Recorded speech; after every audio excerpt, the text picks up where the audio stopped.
All right, everyone. I would imagine I'm mostly addressing people listening after the fact. Huge movie fanatic Nate here, returning once again to do one of my Nate watching videos, which is basically what I call my fan commentaries. This time we're going to be watching Friday the 13th, Part 6. Jason Lives, the sixth film in the Friday the 13th franchise. And my intention originally was just to do the first seven films, but then I decided last time when I did the fifth movie that, well, why don't I just do the first eight, the 80s Friday the 13th films.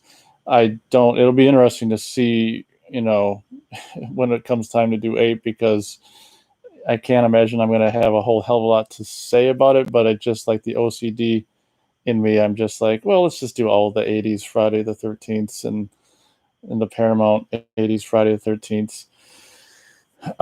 I think maybe I'll wait 5 minutes to see if anyone shows up first. This is an impromptu Nate watching.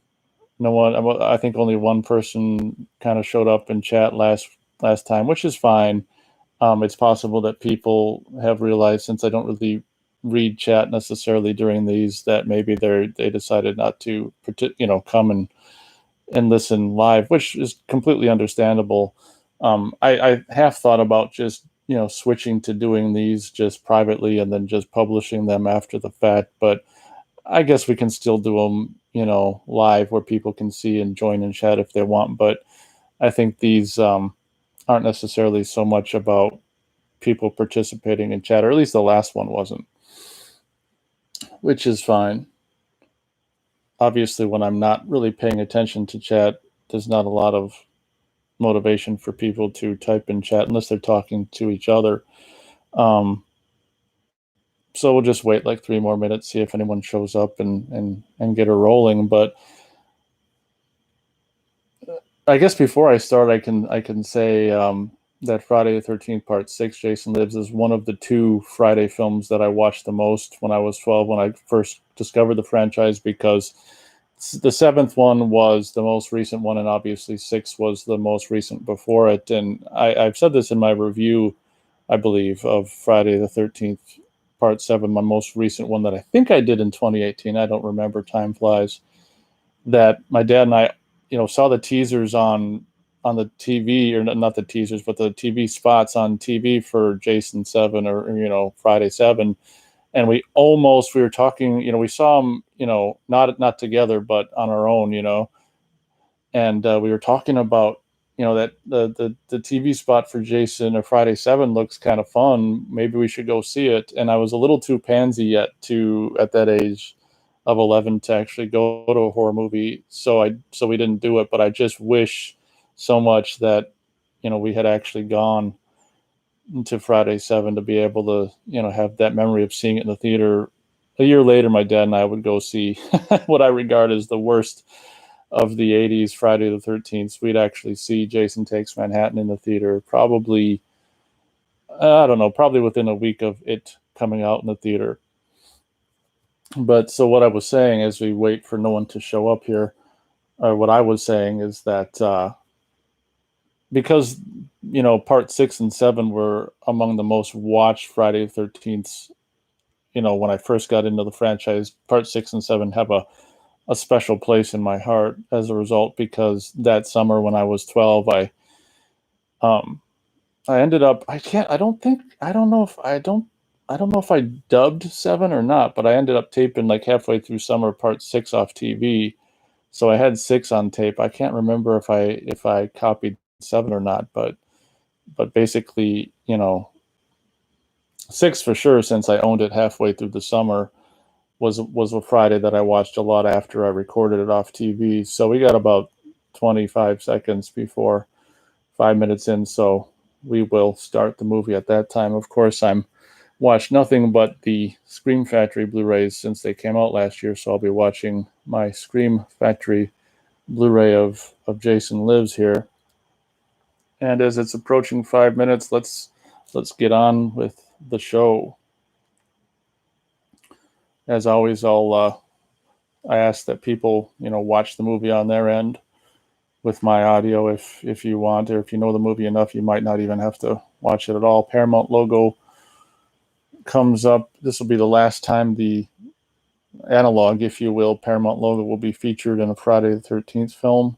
This is also the first one that was released stereo, which is really kind of cool. Back when it was on, back when these films were on home video in the 90s and Laserdisc and VHS and stuff, this is the first one that you could experience in stereo if you had a Lasers player or a hi-fi stereo VCR.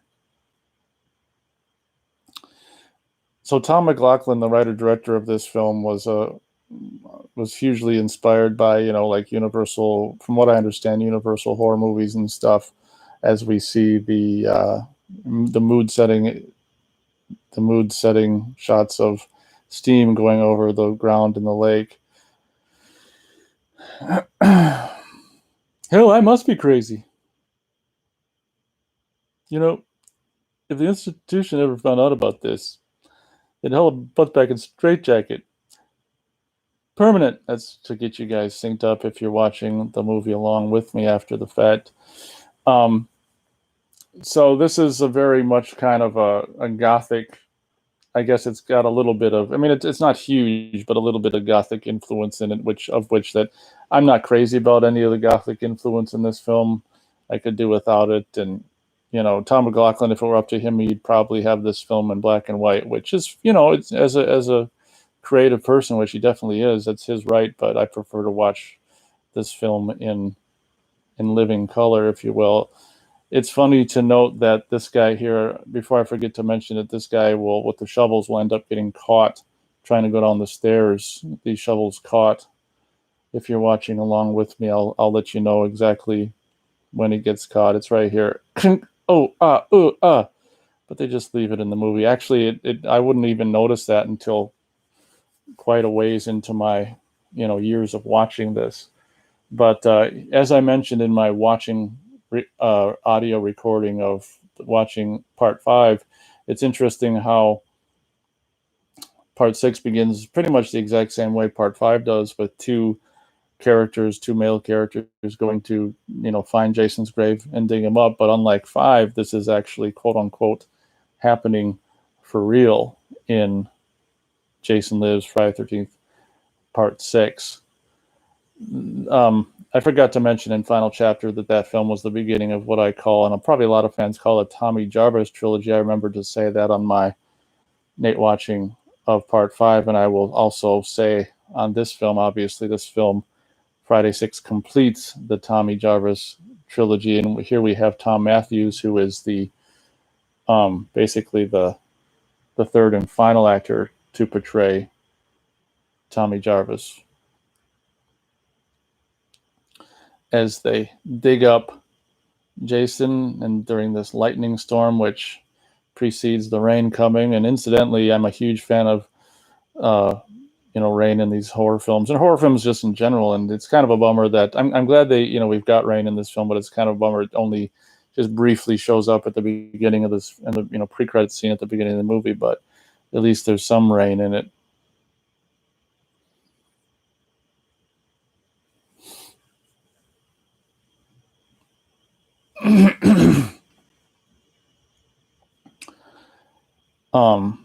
Yeah, it's crazy how if you spend time with the movie or a lot when you're a kid and 12 years old and you watch it and you've seen it a lot of times at that age, anytime you watch it subsequently, at least for me, I would imagine this goes for other people as well, but every time you watch it subsequently, it's just like you're seeing it through those 12-year-olds' eyes, like every time you watch it, and you're reminded of certain things you were thinking at the time or certain things that were going on and stuff. And to me, this movie just makes me think of Summer being a 12-year-old and currently not in school. Lucky me at the time, and lucky me now for also currently not being in school. And of course, the tomb the coffin, or Jason's coffin, is dug up and opened as Tommy Jarvis stares on with rage. And incidentally, I'm sure we watched I can't remember the order in which we saw the films originally, but I'm sure we would have watched Seven first since it was the most recent, and probably this one second. And it was funny because here you hear audio from Final Chapter of, uh, Corey Feldman saying "die" and the splats of the machete hitting Jason, and his sister saying "Tommy," and all this stuff. And obviously, when I saw this for the first time before seeing Final Chapter, I had no idea what that audio meant, and I don't remember how much time transpired between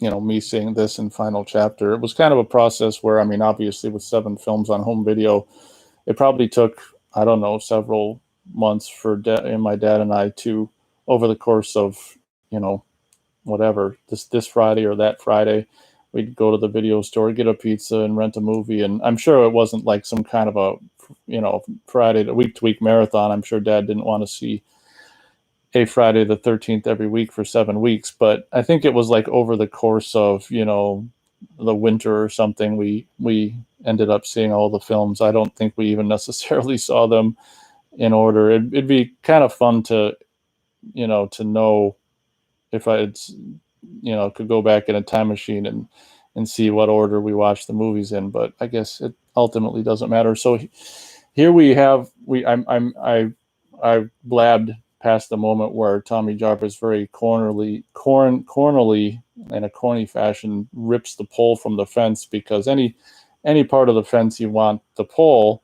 you can just simply tear it out. If there's any part of the fence that you want to use a pole for any reason, stabbing a corpse, bringing a corpse to life, whatever. So Tommy Jarvis takes the pole off the fence. I guess we're just supposed to assume it's old fence rotting, and if you jerk at it, you can just pull a piece of it off.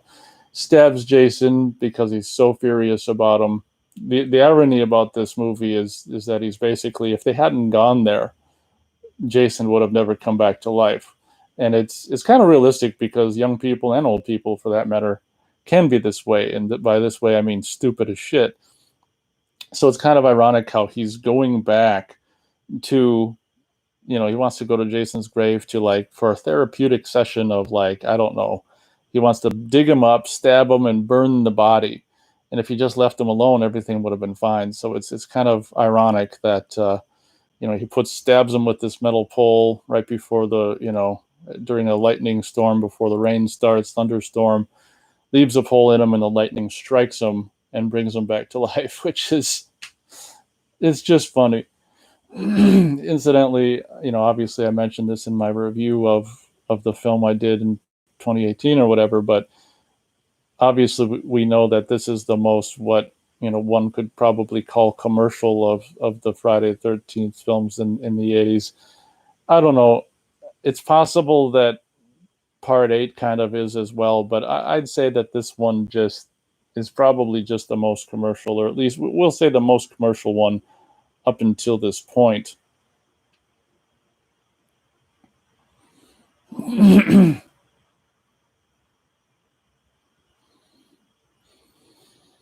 That always bugs me right there, when you can see Jason look down like he's the actor himself, as CJ Graham is looking to make sure it's safe to step there. I think that's not something that's really intended for the character. It was more like the actor making sure that he could step there. That part always bugs me. But here we go. We've got the James Bond inspired. I love how this works. And then the machete strikes across, and the blood makes the title. How cool is that? And I guess based on the way this title is in the film, you could pretty much call this Jason Lives Friday the 13th Part 6, or Friday the 13th Part 6 Jason Lives. I think it works either way. Once again, have the classic black, white on black credits of a Friday the 13th film, save for 3, of course, just randomly appearing in whatever spot they want to. And one thing about Jason Lives is this film, Friday the 13th Part 6, that's kind of a bummer, as we see Harry Manfredini's name there, as this will be the final film the 80s franchise Friday the 13th films that Harry Manfredini will actually score. And just like with the fifth film, all of the music that he wrote for this film is brand new. I don't think any of the music is necessarily reused from any of the previous films like they did with like 2 and 3, and especially 4. I think they reused a little of the music from the first film and the second, and they did that a lot more, I think, in the third film and the fourth film. But I think the fifth film was, 5 and 6 films were basically entirely new music that Harry Manfredini wrote for the movie. So now Tommy Jarvis, after foolishly bringing Jason back to life and killing his buddy, goes to the sheriff's office and pleads for his help to help, I don't know what, go find Jason and kill him or something. When it's so pathetic that, well, if he hadn't meddled and gone to the grave and dug him up and brought him back to life, he wouldn't have to be doing this. It's kind of funny. I think I mentioned in my Nate watching audio of the fifth film that, in 6, it's kind of cool how they have this attempt at film to film continuity where, Tommy at the beginning of the movie, and not necessarily throughout the movie, but the first half of the movie, he's driving an old truck, which, it's not the same truck from the fifth film, but I think I thought it was pretty interesting. And, you got to give him credit for trying to have a little bit of that continuity, because, the Pinehurst vehicle, or Pam's vehicle, whoever the hell's truck it was in the fifth film, they kind of have him, Tommy and his buddy driving to the grave, cemetery in an old truck, to kind of an attempt to kind of have a continuity between 5 and 6, which is appreciated by this particular Friday the 13th fan. So basically, what Tommy Jarvis now realizes is maybe going to the sheriff's office wasn't a good idea, as they just basically don't believe him and throw him in jail. And of course, they recognize his name from, Camp Crystal Lake and the things that went on, and Jason killing his mom and stuff like that, and him killing Jason. And what was revealed there is that it's kind of an interesting plot point, and the only time it happened in the franchise, that I can't say I disagree with. I think it's kind of an interesting plot point and realistic to a certain extent, that the city actually changed the name of Camp Crystal Lake to Camp Forest Green because of all of the bad publicity, that is associated with the name Camp Crystal Lake, which, it's the sixth film after all. I think you're safe, doing something like that. And it's not something as a fan or anything that I resent or anything. It's just kind of like, it's kind of cool. I mean, it's not like, it's a different camp in every movie anyway. So it's kind of a cool gimmick, really, to rename the camp. And it should also be said, obviously, this is the first time since the first film that this movie is actually, supposed to be taking place at Camp Crystal Lake. Obviously, it's not the same camp. It's not the same state as the Crystal Lake in the first film, but for all intents purposes, for the first time since the first film, this is, take 5 sequels for them to end up back at Crystal Lake, which ironically is not even Crystal Lake, it's Camp Forest Green. Now this scene, it's only, what's it say there? Haha. If I'm reading it correctly, it's 13 minutes into Friday the 13th Part 6, and this scene is really cool. And it really, these 2 kills really, the one of the guy in particular, really get the show off the road, if you will, or get the, I don't know how to describe it, but really set the bar for the fun kills in this movie. That don't take themselves too seriously. And one thing I do want to say is, even now, this movie holds up from a photography and editorial standpoint. Okay, the gun shoots, bam, right there, he gets stabbed, and he gets thrown over his head, and she says, "Oh no," just to get you guys, or keep you guys in sync if you're watching the movie back with my audio. But how cool was that moment there? And where the guy stabbed and just tossed over his head with that big long spear. So these are, I think this is Nancy McLaughlin, who was at the time, and I don't know if she still is, the writer director Tom McLaughlin's wife, and the guy who would go on to be in Ghost, of course. I don't know his name, but Mr. Guy who would go on to be in Ghost. And this this kill right here will just is another kill that just lets the viewer know what they have in store, what this movie has in store for them. Just an absolutely kind of, let's face it, it's an absurd kill where Jason kind of just appears out of nowhere and kind of begins, obviously would kind of be continue, that thing would kind of be continued in the eighth film, where Jason just disappears and reappears at will. I don't think they necessarily do it so much in seven, but that kind of characteristic would be used to just ridiculous effect in Jason Takes Manhattan, of course. Now, the next day we're introducing the quote unquote kids, if you will, and this guy who was, I guess, John Travolta's nephew or something, was also, I think after this movie he'd go on to also be in a summer camp movie by the name of Summer Camp Nightmare as well.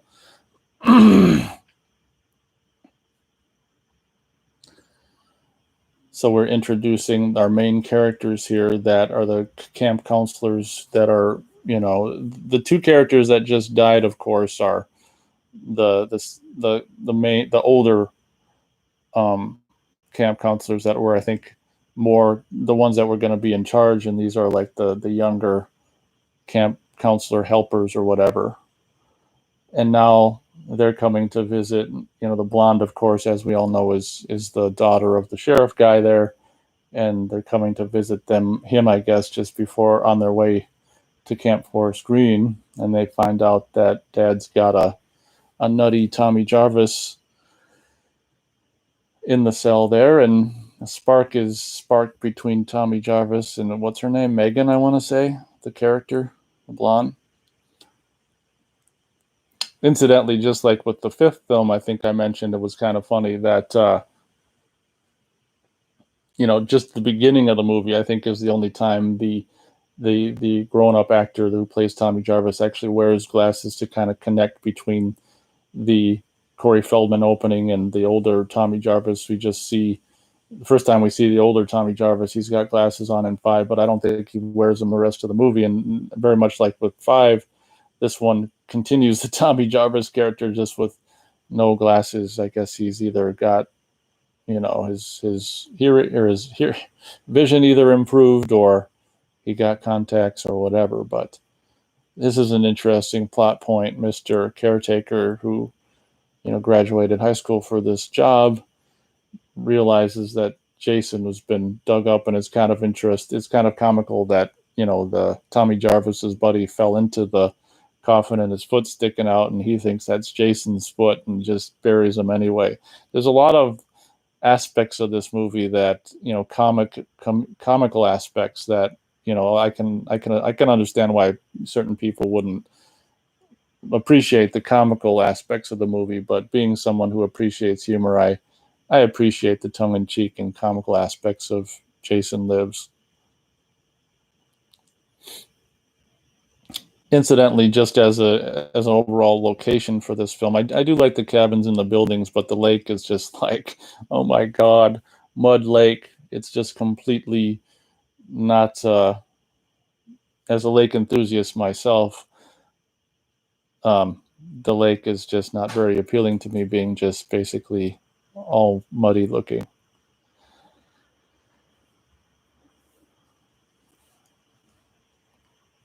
It's just amazing. I can still remember what it was like watching this movie at 12 years old, and these people just seemed so old. And now, from my age that I am now, these people look like they're 12 years old. It's just it's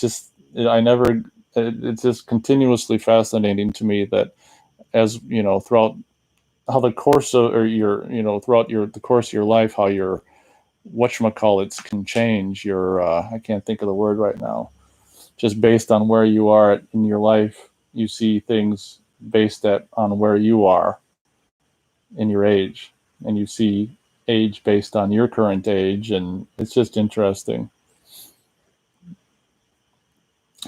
So the kids are here, and it should also be mentioned that this is the first and only time in a Friday the 13th film, or at least one in the 80s. I can't, and well, anything that takes place after the 80s, I don't count anyway. But I think even if you count New Line films and everything, I'm pretty sure this is the only time in the Friday the 13th franchise where there's actually kid campers, except for the beginning of, the first film, of course. But and that's an aspect of this movie that I really respect. And I know it's not easy when you're making a movie to have a bunch of kids and stuff like that. So I respect Tom McLaughlin's,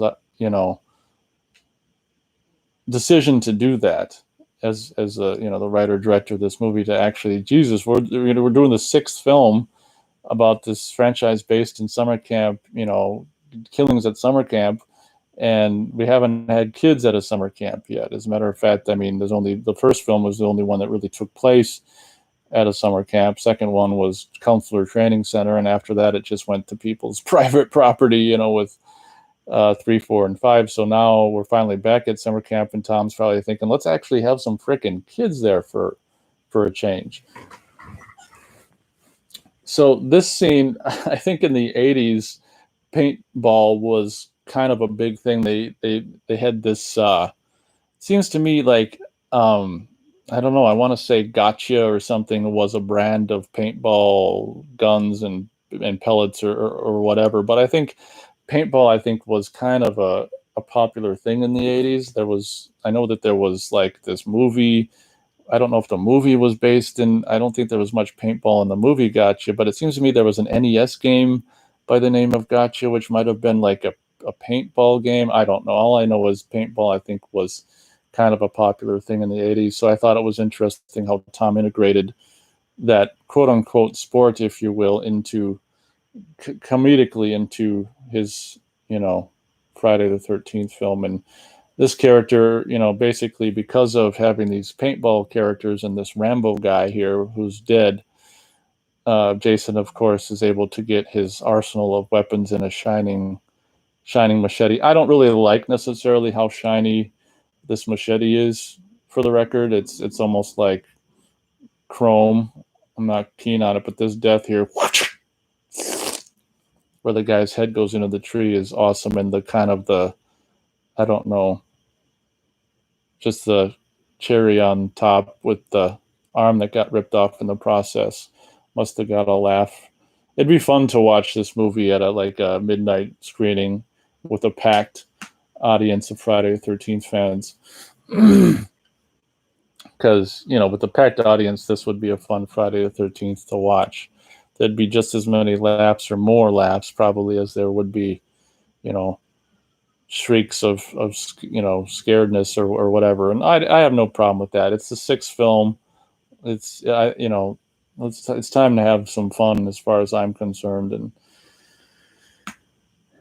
I would imagine that there's a kind of a divide, as there is over so many things with this movie, about in regards to its comedic, more mainstream aspect of Jason Lives, which is perfectly understandable. But as I said, I just think it's it's the sixth film. I think it's time to. I don't mind Tom McLaughlin's decision to make it more accessible and more kind of tongue-in-cheek and funny. I think the movie, in my opinion, has a perfect balance of like horrific goings on and humor, because even though a lot of the kills are humorous, they're like also cool, and an aspect where you're like, well, that was kind of funny, but that was also cool, like this triple decapitation. And even in its all of its MP3 probably ruined glory, I still think this triple decapitation works really well.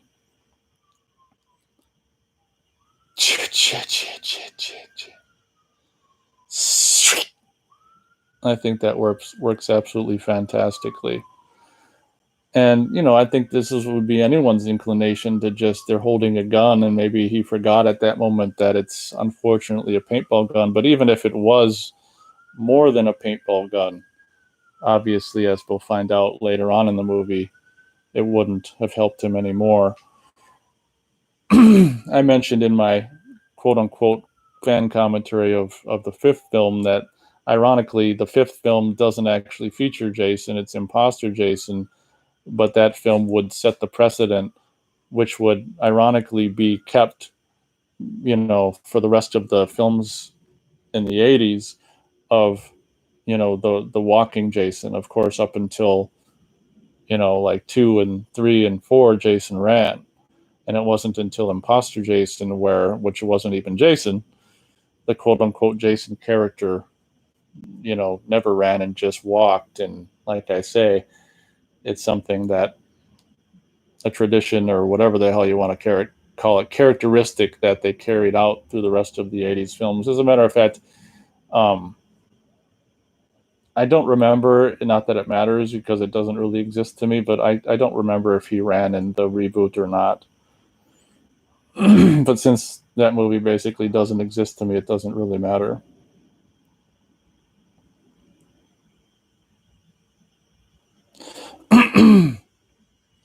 So here, this makes perfect sense. The sheriff guy was trying to escort Tommy Jarvis out of his town or whatever the hell, his jurisdiction, and this makes perfect sense. I think a lot of people would try the same thing. Well, let's take them back to the cemetery so they can see that Jason's dug up and Jason is in fact not in the coffin, and my buddy is. But of course, we have the little plot point that we've witnessed already before, that the caretaker of this cemetery covered him up. So this doesn't, the movie might be cheesy, but at least that plot point makes sense. And it's kind of funny how, oh man, and the line about he must have got chilly in the night and pulled the dirt back over is such a funny line. And here's your huge laser sight gun, and this is actually kind of dangerous. I'm assuming that thing on his forehead is a real laser. That's just like if that's the case, that's just way too close to his eyes to be safe. That's just scary. I kind of cringe when I watch this movie where you've got the laser dot on someone's forehead or nose, especially nose. That's really dangerous. Of course, anyway. So here you've got your lush cemetery caretaker. Dig him up. Oh shit. I got that line. I'm a fan, trust me. I got that line late. So here's the first time really with, seeing in a Friday the 13th film actually kids. And although I do appreciate it, one kind of understands with the kids in this film why this is the only time there were actually camper kids in the movie. It's kind of like, it's cool that it's done once, but I'm glad it's only done once in the movie. This guy right here is really funny. You got to be kidding. This guy's really funny as this punk kid who's just trying to make up a bullshit story for these kids about. This is a really funny bit.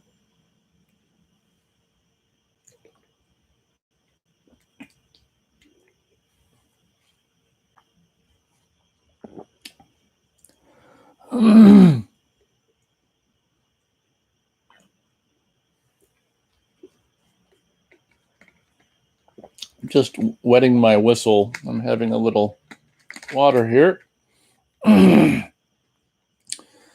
So one thing I'm not keen about this movie, seeing all the kind of deadish looking just trees and sticks and almost like filmed during the winter. I don't know. It could have been filmed during the winter. I'm not keen on the geographic location that Part 6 was filmed in. Some of it works, but I think overall I'm not. But again, it's like Tom McLaughlin's, like gothic.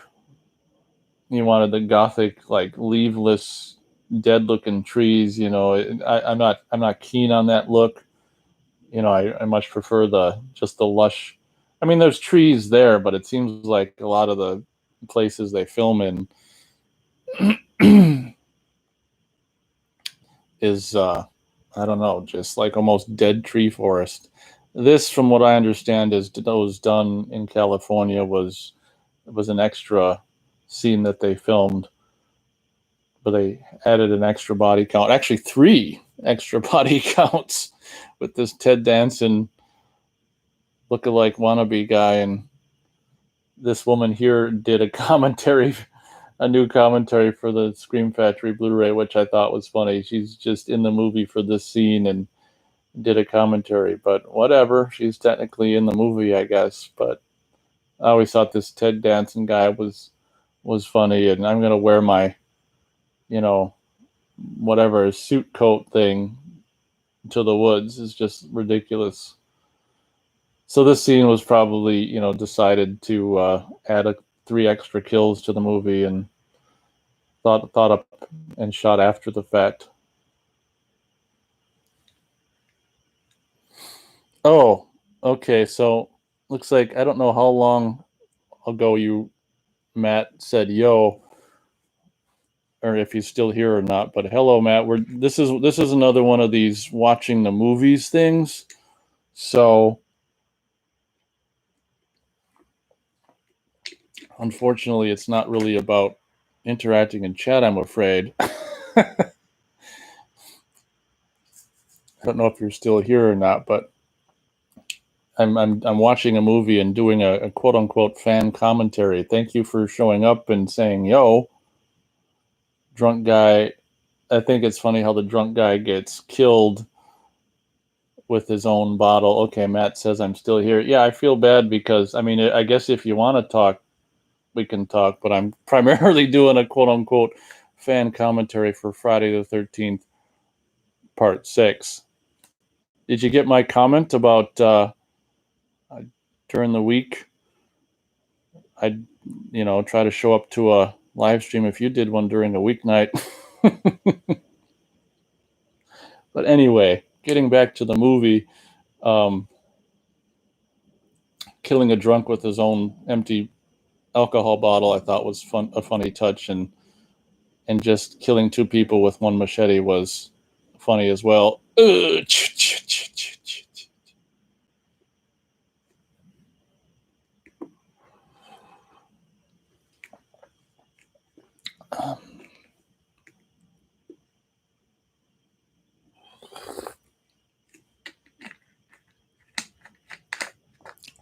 So I might not love the geographical location that this movie was filmed in, but I will say that the night stuff actually works better because at least, I don't know, you can't tell necessarily at night so much if there's leaves. There's leaves on the trees there, but the shot of the cabin, it looks like the cabin's in the middle of a dead woods is what it looks like.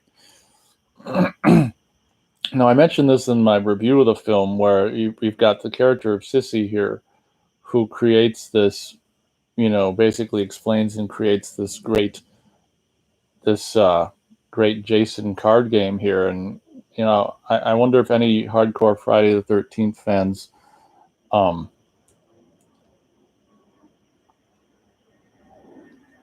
have tried this game. I can honestly say I haven't. Incidentally, that Tupperware there that's got the popcorn in it on the table, I've got that exact same Tupperware bowl.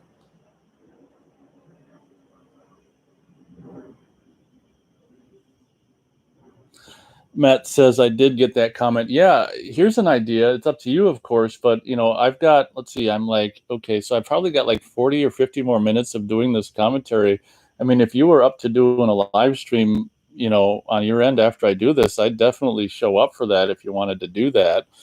It's up to you, of course, but I'd be game to do that if you are.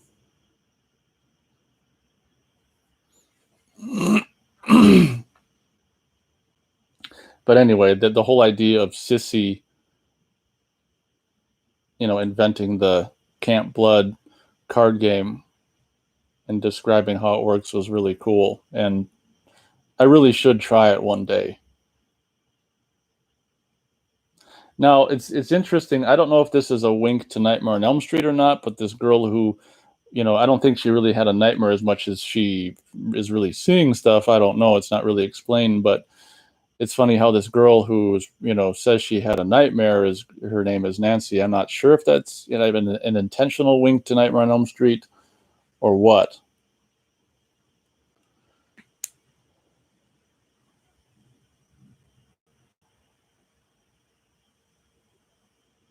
one would think if you told the studio or the producers or something that I want to do a Friday the 13th movie, but I want to have, cabins filled with kids, they'd probably really, really scoff at that idea. But I think Tom McLaughlin handles it really well in this movie, um, where he gives the kids just enough to do.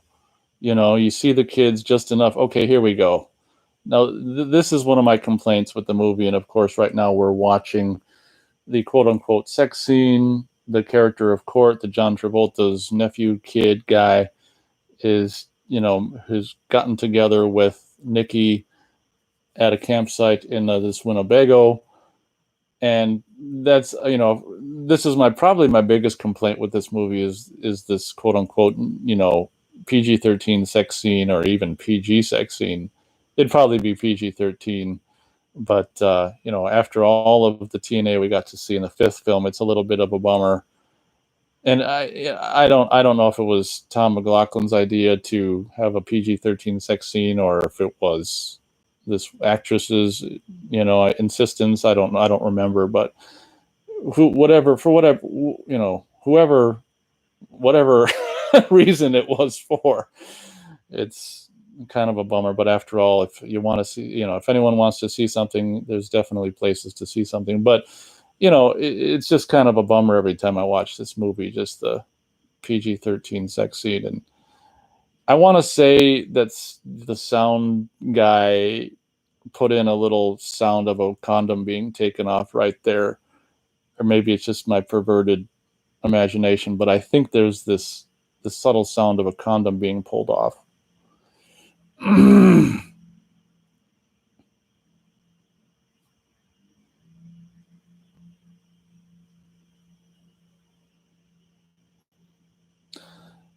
I think I talked about it in one of my watchings of another Friday the 13th movie, of how ironic it is that they seem to all be filmed in cold times of year. And it's just like, this isn't, I think you can pretty much see breath at night in every one of the films. And part 6 is no exception. I don't know if that's how it is. I don't remember if I saw breath in 5 or not at night, but I would imagine it's possible. But it's something that I actually didn't notice until just recently, in recent years, that, in all the Friday films, we see people's breath at night. And it's just like, these are supposed to take place during the summer. And if you're lucky, if you're somewhere in the summer, when it gets, at night, you can't see your breath if you're lucky in the summer.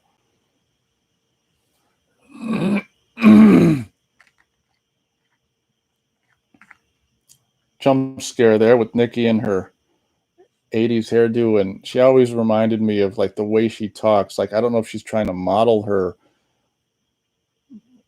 whatever over on-screen persona, based on Ali Sheedy. Ali Sheedy was big at this time, and she's like kind of like the Ali Sheedy whatever. Not to take away from this woman here, but it's like the Ali Sheedy persona and hairdo and stuff. This plot point where the thing's not starting for a few moments and the guy freaking out is just kind of a cool little detail that he just threw into the movie.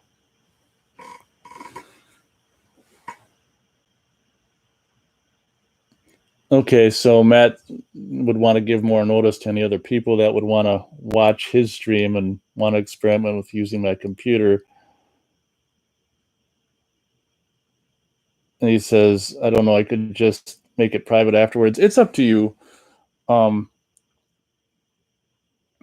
don't want to force you to do anything that you don't want to do.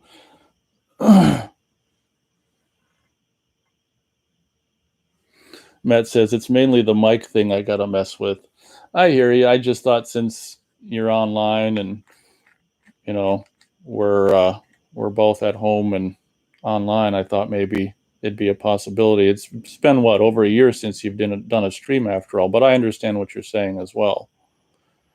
Now, here we go. We've got the first bit of I think all of the songs, I can't, and his name escapes me right now. but that the guy who does the music for this movie, I think he does all the songs. And I've never been a Alice Cooper. I've never been an Alice Cooper fan at all.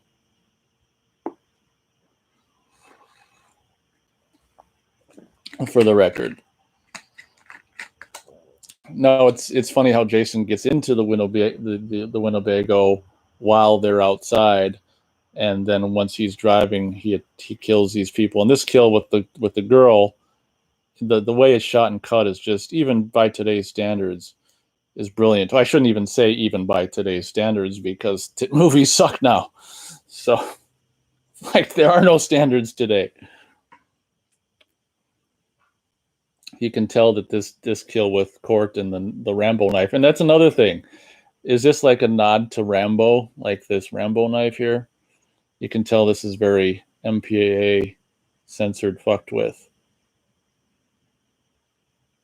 I'll get to your comments in a second, Matt. I just wanna. I'm doing a commentary of. Now, how epic is this?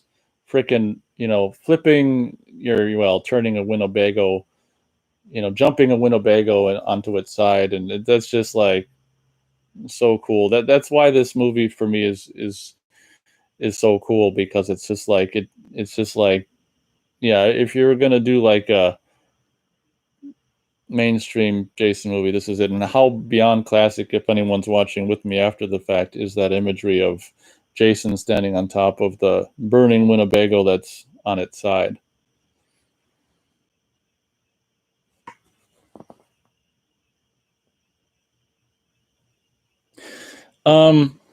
I'd say about 45 more minutes of me watching this movie, or let me look at I'd say about 45 more minutes of the movie, and then I'll be available. I'm talking to a guy in the chat here.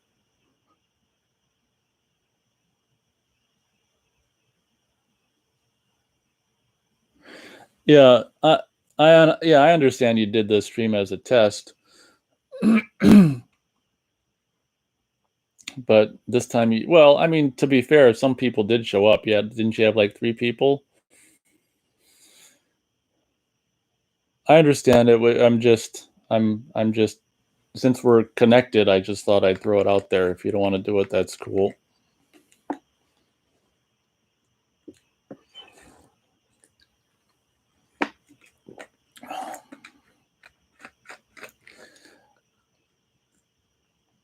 I guess you could look at it this way. You got one person that'll show up if you did a stream tonight, and maybe other people would show up. But like I say, it's up to you. No, it's funny because having watched the Laserdisc of this movie before the DVD came out, that right there where the sheriff goes out of the sheriff office, that's where the side change was.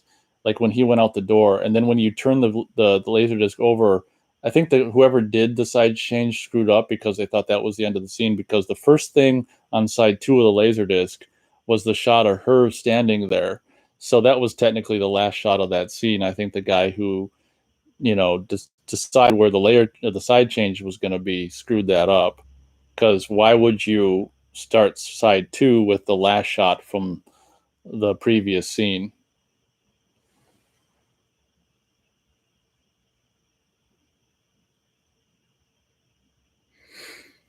And if you look behind her here, I don't know if it's this shot or later on, it's after she falls. I think you can see a little a line attached to that. It's right there. Look at that. You can see like monofilament attached to that thing to make it jiggle and move like it's blowing in the wind. I probably didn't see that until I started watching this on Blu-ray. One of the disadvantages of Blu-ray.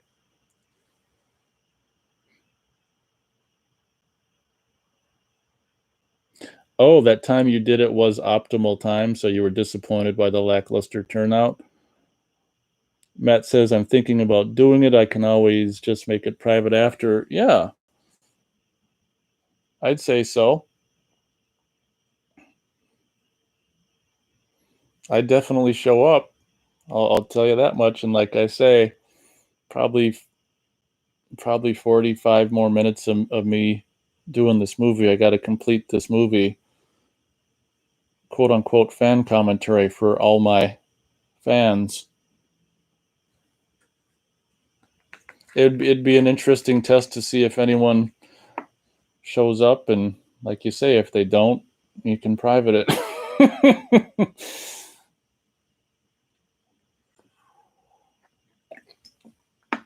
So now, of course, Jason arrives at Camp Crystal Lake, which he has to tilt his head when he sees what it's currently called. This is the first time he'd probably see the sign that says Camp Forest Green. You know, I've always loved those signs of all those different attributes, and wonder how much of it was actually at the location and how much of it was production design by the movie.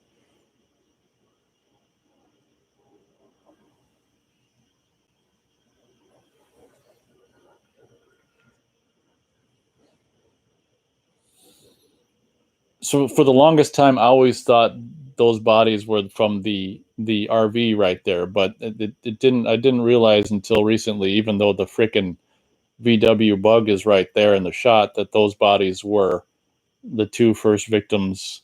That, you know, the guy who got tossed over his head and the chick that got the spike in the face or whatever.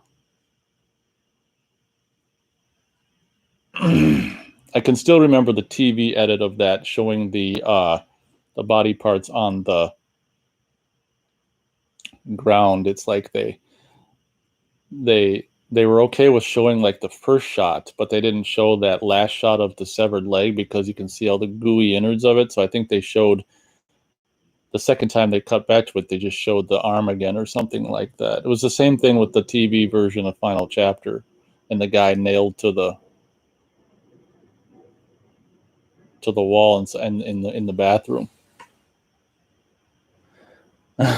Matt says, "Let me clean myself up and do a few test runs on the mic, and I'll come back to let you know." That sounds great. And like I say, if you don't want to, that's cool. But it'd be cool to actually show up in your live stream chat. So let me know. Let me know how it's going with your cleaning yourself up and your tests. So it sounds good to me.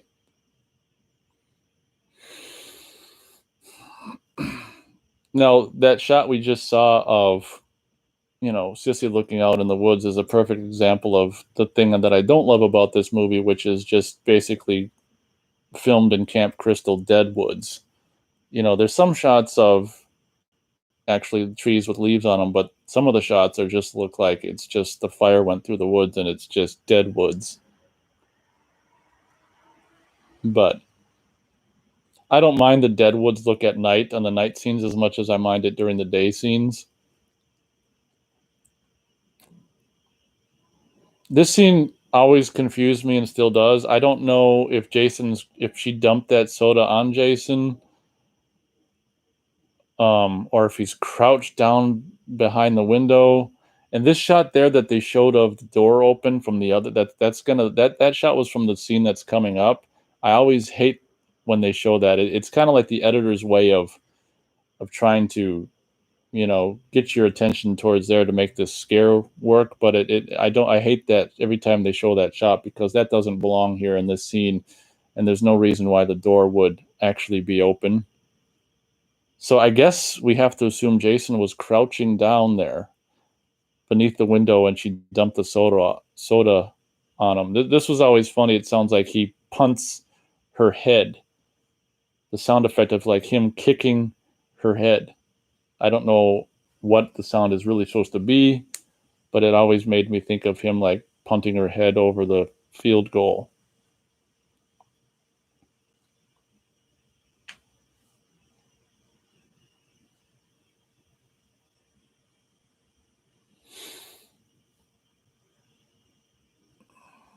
I would imagine Camaro enthusiasts would love this movie for this car. I'm not a Camaro enthusiast, but I'm sure that there are Camaro enthusiasts out there. And it's funny, although the only you know rain that was manufactured for the movie was at the beginning of the movie. Obviously, there's, you know, when you're doing a movie and if it's raining and you're scheduled to shoot, if you can get by with shooting, you still got to shoot. You've got things to do. So obviously there's a couple scenes in this movie like this one, and when they escape from the sheriff office later on, where it's actually raining for real, and you could, that shot of where Tommy and Megan meet there is probably actual real rain on the vehicles. So Tommy obviously gets these books. I don't know where he gets them from in the middle of the night, but these books on and learning how to, defeat Jason once and for all.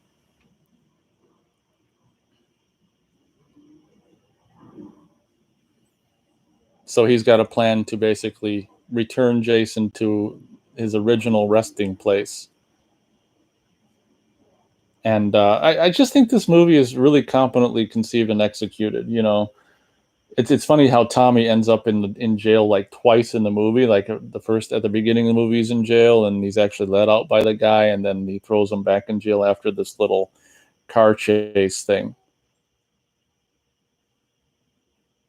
It's when I watch this in my older years now, it is kind of a bummer that it's supposed to be like take place during summer, and all these cops have these thick frickin' winter coats on. It's like, couldn't they have just like suffered and just worn something that weren't so heavy? I mean, that's probably obviously how cold it really was, but what summer weather is ever like that?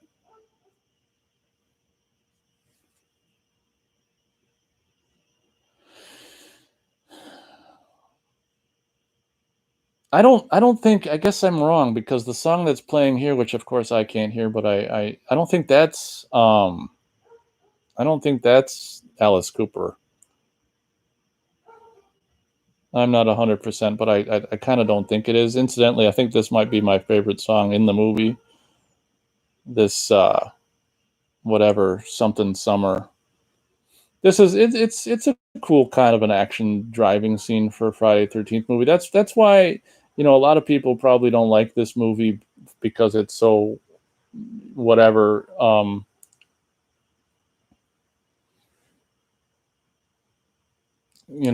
of mainstream and funny and stuff, but it does so many things that I really appreciate, like, the little half-ass chase scene, and the flip in the Winnebago, and there's just so many things that, none of the films have even dared to do before, that, kind of bigger movie kind of things that it does, and I appreciate that. I think as I said, the movie walks a fine line between effective horror and whatever mainstream accessibility.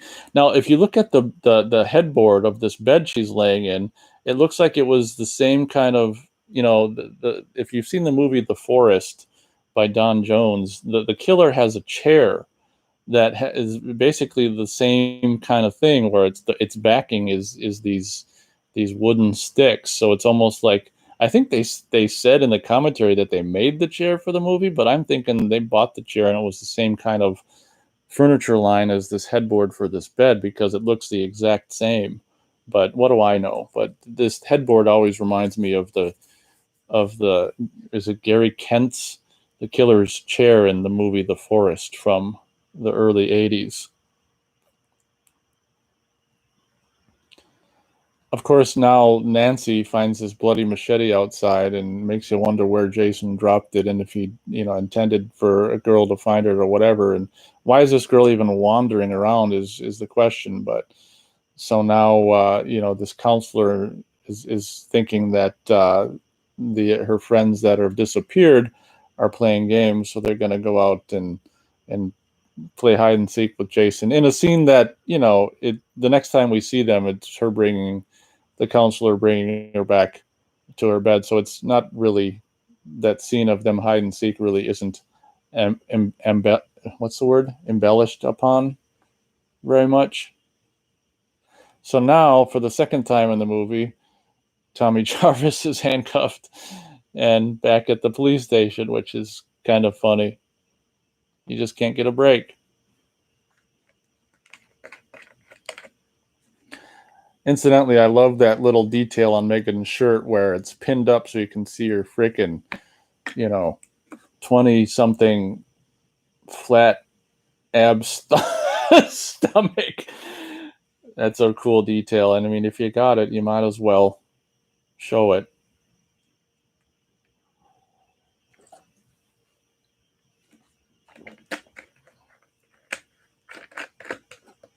Yeah, even though I can't hear it, just watching this, it's very competently conceived and executed, in my opinion. Jason Lives. It's funny when it needs to be funny and serious when it needs to be serious, and here it's kind of more along the serious lines.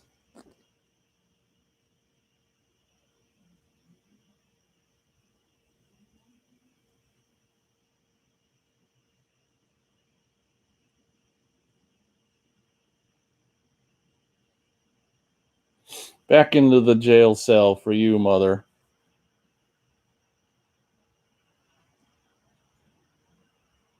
So the little, now that we see Nancy being put back in bed, the little whatchamacallit was kind of short lived. The little, I mean, I guess it probably was never intended to be like a full fledged scene of the hide and seek. After all, there's nothing really to happen other than to show them looking around and cut to Jason watching them and back and forth. So whatever.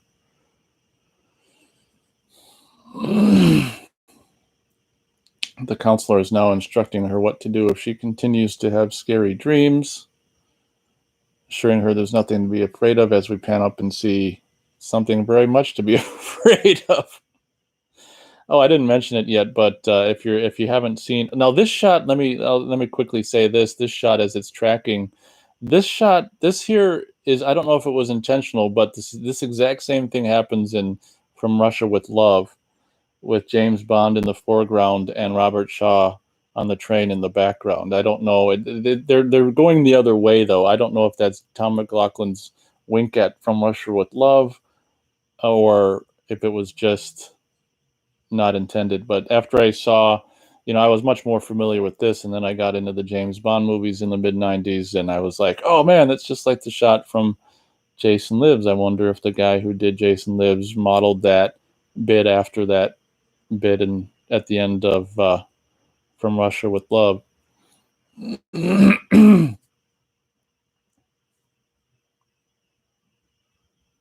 Shit, I don't know what I was going to say. I was going to say something. That's okay. That's what happens when you're doing a live recording. There's the shot of the Camp Crystal Deadwoods. Jeez, Lou.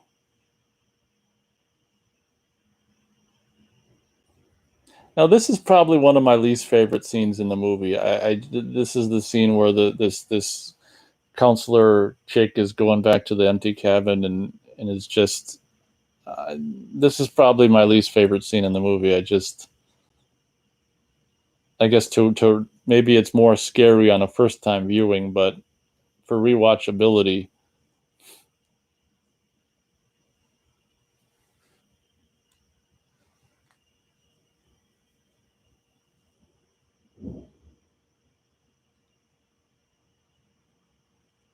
Then we see a blood silhouette of where the machete was. Now, see, here's the scene that the door open was shot for, and for some reason, I guess to make the other scene with Sissy more scary, he used the shot of the open door in that scene as well, which I don't agree with at all. But I guess it was, the editor's way of trying to make that, as I said back during that scene, make that scene scarier.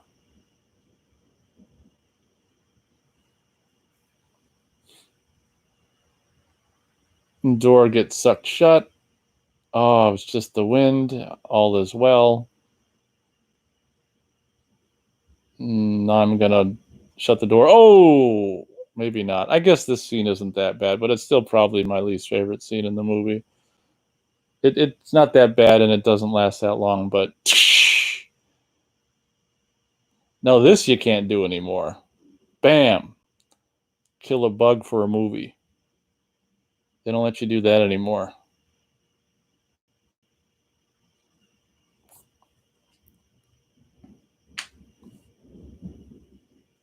So very much with the character of what's her name in the first film, Alice. It looks like Megan is a sketcher, a drawer, and it always bugs me that we never really get a full. We don't really get to read this. What's on this pad?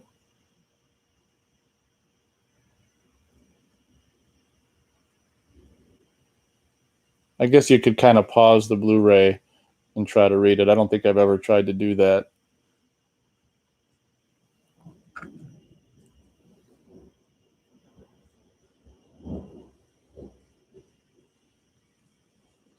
I guess I haven't been doing too much of the dialogue in this movie. Just curious as what she's drawing is all. There, happy? No. Why? Because it stinks. Okay, so believe it or not, I gotta shut the windows because it's raining.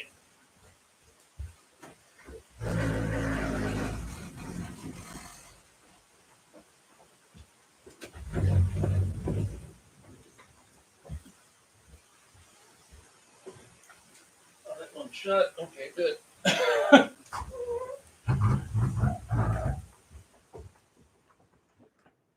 How appropriate. There's very little rain in the movie, so it's raining for real in real life. Now, God, look at her ass in those jeans. This is their. Oh, look at this now. Oh, the way that laser looks on his face, I think that's a real laser. That is so dangerous. It's so close to his eyes. This is their way to get work together to get Tommy out of there, so he can save the day with Megan's help. You know, the more I just watch this and think about it, it's just I have to keep saying it. It's relatively confidently conceived and executed.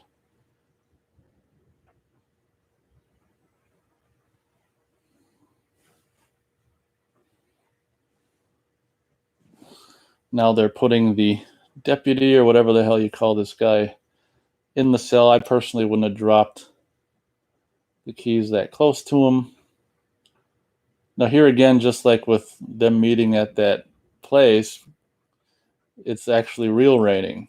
And I can remember, I know for a fact that this movie on tape and Laserdisc is open matte full frame because I can remember seeing her nice ass touch the Camaro, and in these matted widescreen versions you can't see it. When she turns around and she says, "I've got my Heideke," you can see there's a nice silhouette of her ass leaning against the car in the VHS and Laserdisc releases of the 80s. So I know for a fact that this movie on home video initially was, like the open mat or whatever the hell they call it. You're seeing more like on the top and bottom of that version, and this is like matted widescreen. And if you didn't know, that shot of the Camaro going through the shot there was, you can tell, was from the police chase scene because you could see the red police lights on the trees.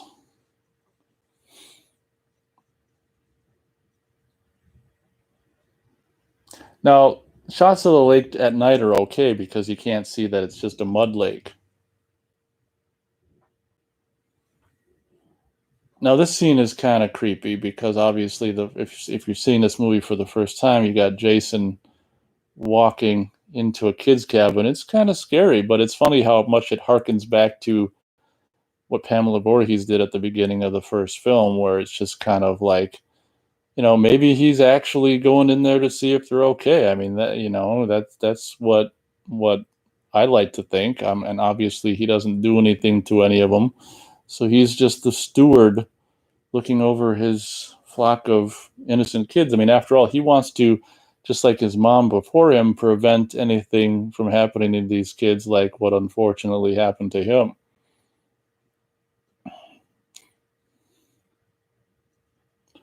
And, in Tom McLaughlin's brilliant way of setting this scene up, earlier the counselor woman gave her advice on how to, or what to do to stave off any scary nightmares. And it's funny how the girl does that and Jason hears a noise outside, walks away, and she opens her eyes, and as they say in France, voila, the monster is gone.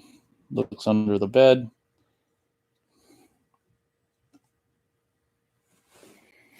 So Matt's ready to get streaming. Apparently, he asks, "How much longer do you think till your stream is over?"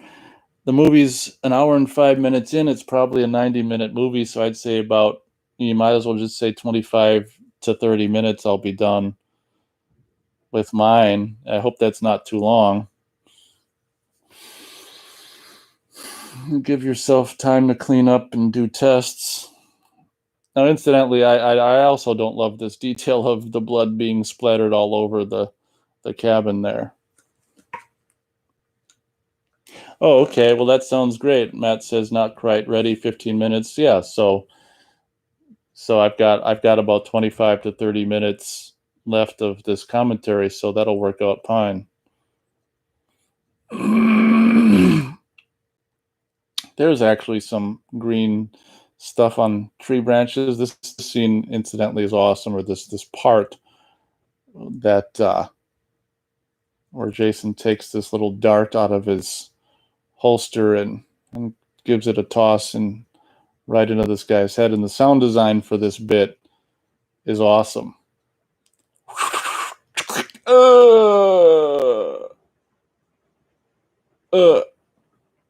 And then I don't know if it was an intentional, but then he cuts to a dartboard.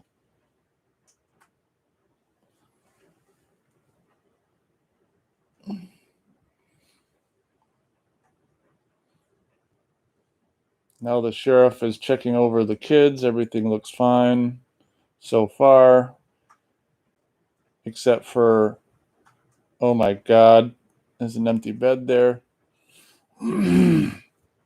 Incidentally, I never did go to summer camp, but I'm very grateful that I for one weekend at the end of 6th grade in the spring, we did actually go spend a weekend, like, Friday, Saturday, probably till Sunday at a summer camp, my class.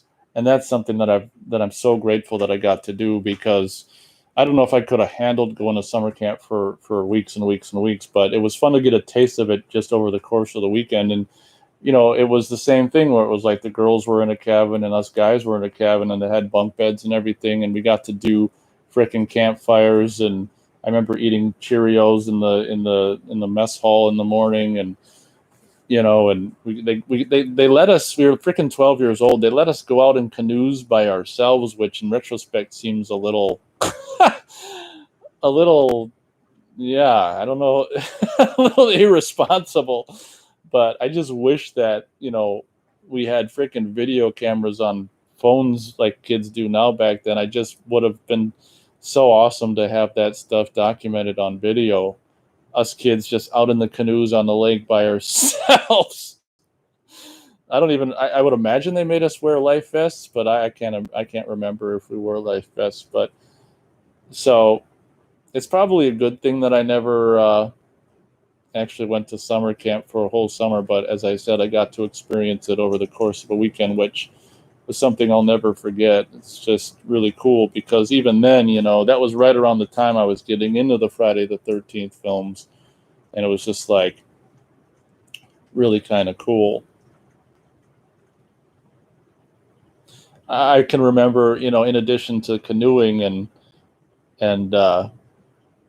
having probably bonfires every night, there was one day where we did like hide and go seek or something like that. It was really, really kind of special for me. And I can remember one girl kind of got homesick. She got homesick. There was one night, it's probably the second and final night we were there, that the girls, came into the guys' cabin. I remember this one kid was like in his underwear, and it's just like, because none of us expected it. It was something they didn't do on their own. I think, whatever women were in charge of the girls' cabin or whatever, kind of organized it, or brought them all in for a jockstrap raid, but not really. But I just remember it being kind of exciting, like, ooh, bringing the girls into the boys' cabin, and this one kid, as I said, was in his underwear. None of us kids were expecting it, so it's just like it was just a fun weekend, and it's just a bummer that it's just lost in time and none of it's recorded on video. But alas, that's the way it goes. So I've been reminiscing about the my summer camp weekend experience here. In the meantime, stuff's been happening, but now Sheriff Garris is trying to kill Jason, and it's just not working. If the shotgun didn't work, that little pea shooter ain't gonna work. But bam, that's where how Jason gets the hole in his head. Oh, I think I remember what I was gonna mention before that From Russia with Love sequence came up. I was going to mention that if you haven't seen it already on my channel, I've got a pretty screen accurate replica hockey mask from this movie, and also just recently got one from Part 7. But I got a couple videos. Well, I got 3 videos showcasing hockey masks that I have, and so if you haven't seen the videos of me showcasing the Jason Lives and New Blood hockey mask, feel free to check out those videos on this channel as well. But I started this commentary, or whatever the hell you want to call it, by mentioning that 6 and 7 were among the first 2 Jason movies that I really watched a lot when I got into the films, because they were the 2 most recent ones.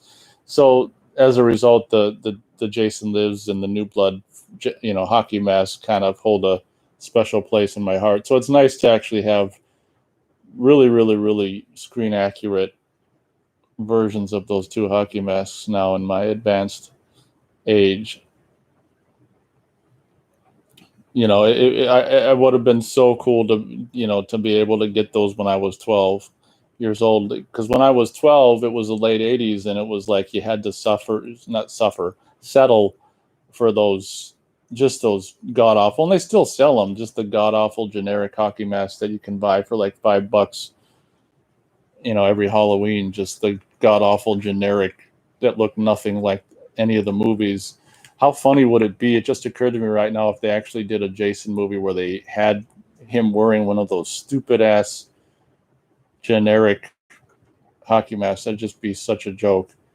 But I remember being so frustrated as a 12-year-old, like you can't get, you could get a pretty good Freddy glove, a plastic Freddy glove, but you couldn't get any kind of hockey mask that was anything like the mask from any of the movies in the 80s, or at least as a 12-year-old, I couldn't find any. So I would say that rock he's trying to, okay, well, I'll get back to it. There's Sissy's head. Apparently he didn't kick it very far, but it's kind of like final chapter. She went to the car to call on the radio or whatever, and it's like final chapter when Jason puts the bodies on the ground so people don't go out the door, when all you got to do is just jump over the body. It's like, well, the head there, you can go in the other door and get to the radio. But just horror movie tropes that are kind of funny. Now, I think a lot of people would contend that Sheriff Garris might be, in the first 8 films, or maybe the whole franchise as a whole, might have been the character to give Jason the most, whatever, run for his money as far as fight goes. He actually gets Jason down, kicks him over, gets him back down by hitting him with a log, grabs a rock, hits it on his head. I mean, he's really trying. No one probably bests Jason as much as Sheriff Garris in the franchise, and of course it doesn't last long, as we see there. And incidentally, I love that kill as well. Just breaking him in half, and the sound design is genius. So it's a kind of a mystery. There's that huge rock, which would be way too heavy for him to do anything with. It's kind of a mystery what the hell time of year this takes place. I mean, it looks to be like October or November. So, I guess it could be like a weekend getaway for the kids or something, much like we did in school for the weekend. But it's it's kind of makes you wonder what the hell location this is, where summer camp looks like October.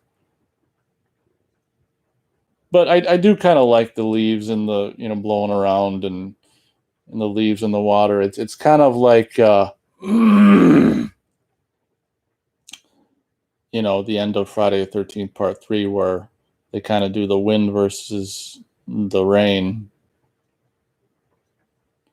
So basically, in final chapter, I don't think I mentioned it, but they started the trend of Jason basically coming through doors, which they did in 5 and then in 6. So it's funny, in the Tommy Jarvis trilogy, I don't think I really even realized it until just now. The Tommy Jarvis trilogy has Jason going through doors in each of the 3 films, which they don't do in 7, but I guess in 8 he goes through the the glass door in the quote unquote Manhattan.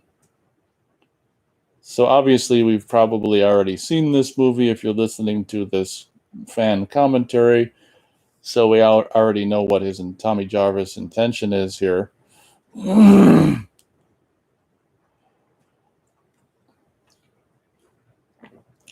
To take this huge rock and this chain and put the chain around Jason's neck and put him on the bottom of the lake, bury him in his original, what he calls resting place, which is really his original dying place. I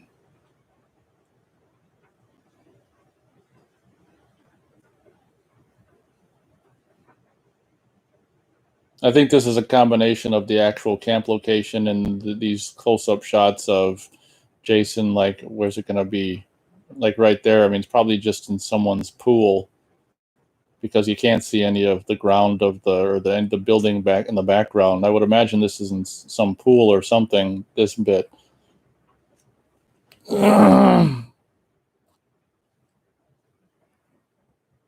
Now it's funny, and I got PXL 2000 Fisher Price black and white video of what I'm about to mention. I don't know if it was inspired by this movie. I would imagine to a certain extent it was, although I think we probably would have done it anyway. But a buddy of mine and I, in 1992, we were 15, and we had access to this little pond body of water pond, and had a rubber raft, and at night we went out onto this pond with a jar of gasoline and matches. I'm sure it was pretty much inspired by this movie. We went out onto the pond which was so smart, in a rubber raft, and dumped gas on the water and threw a match on it. And it does in fact light up, but it doesn't keep burning like this. It burns up, and it depends obviously how much gas you throw on the water, but it doesn't last very long at all. But that was quite the stupid thing to do. But we never we didn't burn or melt the raft or pop the raft or anything miraculously. But a couple of teenagers out on a pond at night, dumping gas on the water and lighting it on fire.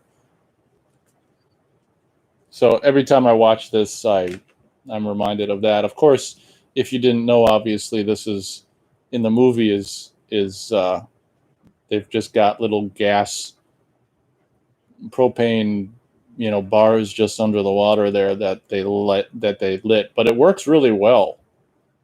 It kind of really looks like the fire, the water is on fire, but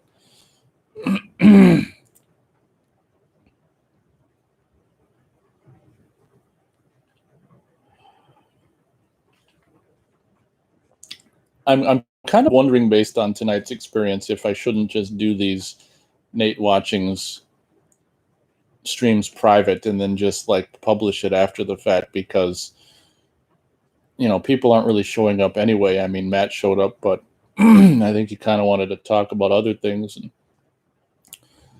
so I don't know.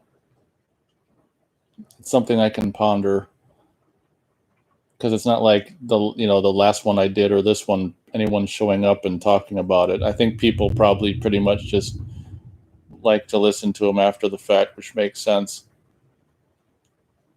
Yeah, I mean, watching Jason or Friday 6,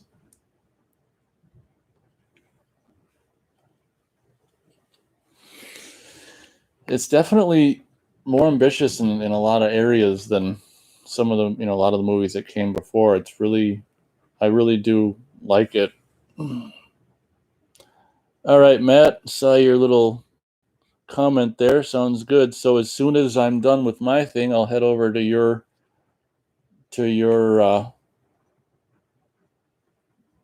channel and get in chat. I'm assuming you're going to have the chat there even to for me to talk in even maybe before you start the stream. If you've got that set up, I'll say hello in chat as soon as I get there. But sounds great. Looking forward to it. That'll be fun. And like you say, if it turns out to be something you don't want people to see after the fact, you can always private it later. But hopefully some other people show up.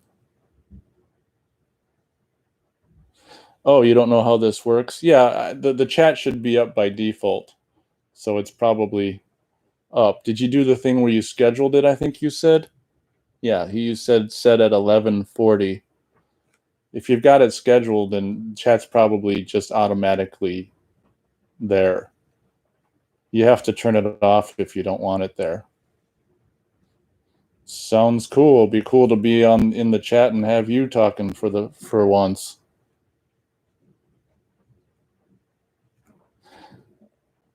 Yeah, like I say, I'll if chat's there when I go to the thing, I'll say hey as soon as I get there.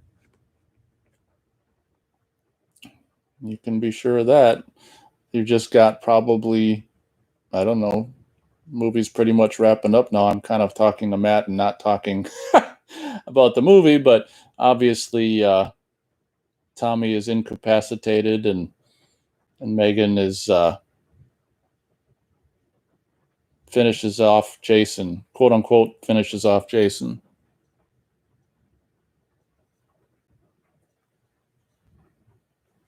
Oh, well, I'm doing my own thing. I'm not looking for your thumbnail right now. As soon as I'm done doing my thing, which will be done in a few minutes, I'll look for your thumbnail.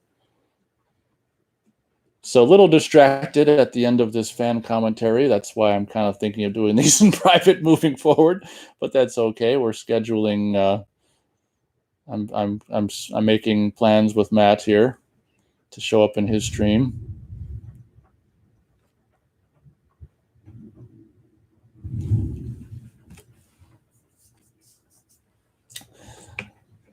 So it's kind of cool how they have, of course this is the 80s, Ripley, Sigourney Weaver, Ripley character and stuff. It's kind of cool how they don't have this character of Megan just be this hot chick. Like she actually participates in if it wasn't for her, Tommy Jarvis would be dead, and she finishes, Tommy starts to kill Jason and she finishes the job more or less and saves Tommy. So she's not just some hot chick as foil for the male character in this movie. She's actually, obviously, without making a big deal about it like they do in these days, she's a very capable hot young chick. And there once again is the lake in the day, which you can see why I don't like it so much, because you just see the mud effect of the lake there.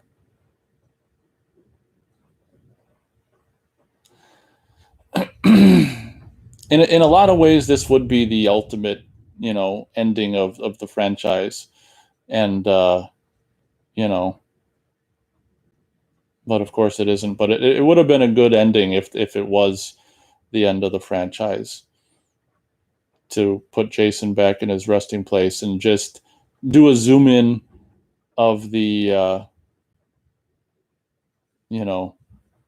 a cut you could do would be a zoom in on the lake during the day and just cut to end credits instead of that tease of Jason's hand, clenching and his eye opening at the end. Of course, the eye opening bit was probably for the shoot for the opening credits bit with the James Bond situation and stuff.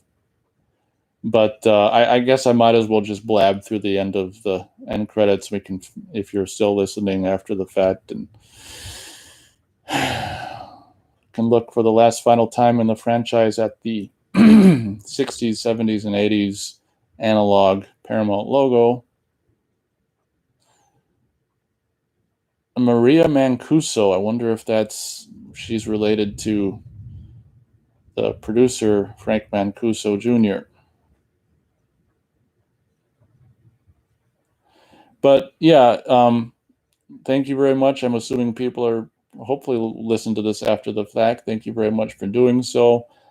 Feel free to let me know in the comments your opinion whether I should. I guess it's kind of. I guess the more I think about it, chat's just kind of distracting me from the watching and talking about the movie. So possibly I'll maybe I can just turn off chat. Who the hell knows? These Nate commentaries are kind of something I'm learning which way to do it best. People showed up a lot for the first two or three, but people aren't showing up very much for these last couple. So as I said, maybe I can just have chat turned off or just do them private and publish them. I'll figure something out, but feel free to let me know your comments. I mean, I guess no one's showing up, so I can decide to do whatever I want. Anyway, as we approach the end of the movie,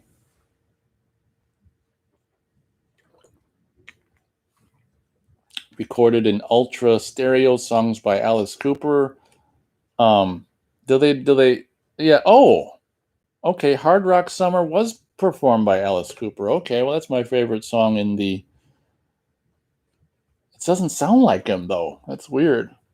So yeah, this one was filmed in Georgia. I was trying to remember where this one was filmed, and incidentally, I think they've put on events since at that camp where you could actually watch this movie and camp at the filming location. How cool would that have been? Georgia. Wow. Okay.